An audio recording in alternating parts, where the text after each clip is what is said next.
Magandang araw mga kawikain! Isa na namang serye ng pangwikang kaalaman ang inyong matutunan. Sa araw na ito ay ating pag-aaralan ang isang bahagi rin ng ating wika. Handa na ba kayong makinig, matuto, maglahok at magsaya habang sabay-sabay nating tuklasin ang kagandahan at yaman ng ating sariling wika? Handa na ba kayo? Kaya naman, magsimula na tayo!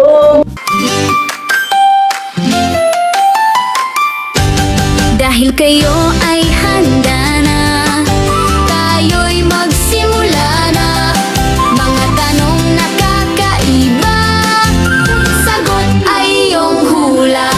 Dahil kayo ay handa na, tayo'y magsimula na.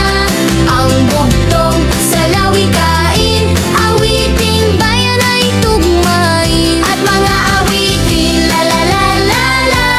Dahil kayo ay handa na, dahil kayo ay handa na, tayo'y magsimula na. Magsimula na.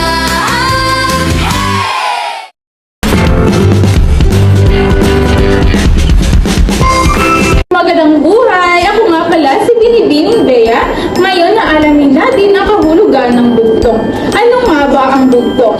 Ang bugtong ay isang uri ng palaisipan na binubuo ng maikling ngunit malikhaing mga salita o talukod. Layunin nito ang magbigay ng paglalarawan na may nakatagong kahulugan at huhulaan ng mga nakikinig ang tamang sagot. Narito ang mga halimbawa ng bugtong. Ang unang halimbawa ng bugtong ay maikling landasin, di maubos na karin. Ito ay tama, ito ay anino.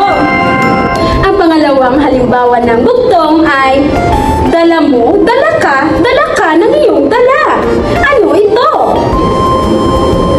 Tama! Ito ay sapatos! Ang ikatatlong halimbawa ng bugtong, maliit pa si kumare, naakyat na sa Torres. Alam niyo ba kung anong sagot? Tama! Ito ay langgam.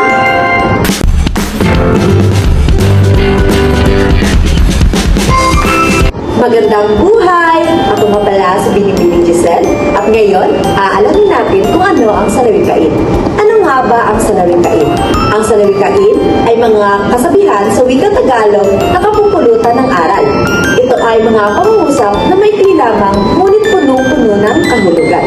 Ang unang halimbawa ng salawikain, ang tunay na kaibigan na kikilala sa kagitan. Alam niyo ba kung ano ang ibig sabihin yun? Ano?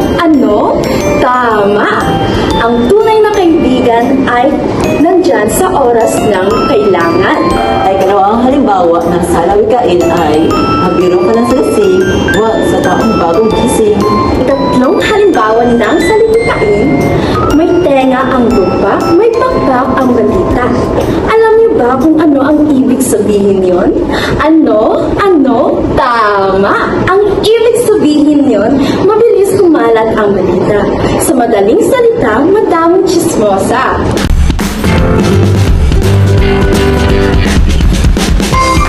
Magandang buhay! Ako nga pala si Binibining Jeanette Alit. Ngayon ay aalamin natin kung ano nga ba ang ibig sabihin ng tugmang pambata. Ang tugmang pagbata ay kinalulugdan ng mga matatanda at mga bata pagkat nakapagdudulot ito ng kaaliwan. Minsan, ito'y mga tulang nanunudyo. Ngayong alam na ninyo ang ibig sabihin ng tugmang pangbata, maaari niyo ba kaming samahan upang ipakita sa inyo ang isang halimbawa ng tugmang pangbata? Tara na! Nanay, tatay, gusto ko tinapay. Ate, kuya, gusto ko kape. Lahat ng gusto ko ay susundin nyo. Ang magkamali ay pipigutin ko. Isa, dalawa.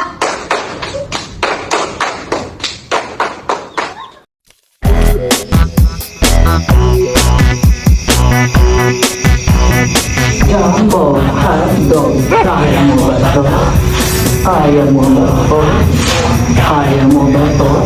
Hindi ako bato para magpatalo. Jumbo, hotdog, kaya mo ba to?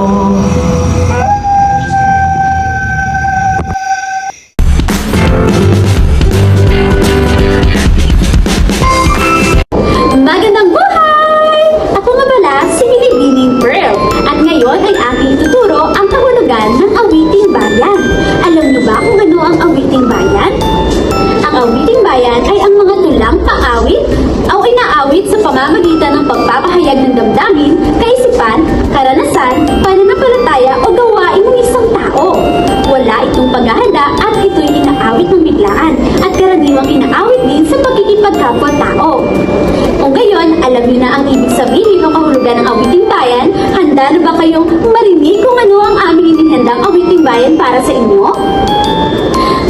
Magaling! Dahil kayo ay handa na, tayo na at magsimula na. At ang awiting bayan ay pinamagatang Tong Tong Tong Pakitong Kitong!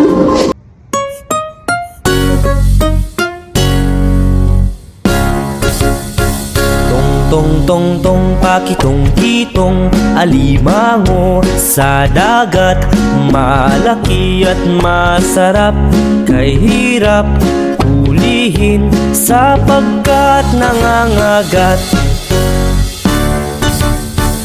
Tang tang tang tang pakatang katang alamanga sa dagat, malaka at masarap, kay harap halahan sapagkat nangangagat. Tong tong tong pakitong kitong alimango sa dagat, malaki at masarap, kay hirap hulihin sapagkat nangangagat, sapagkat nangangagat. Mga awit-awit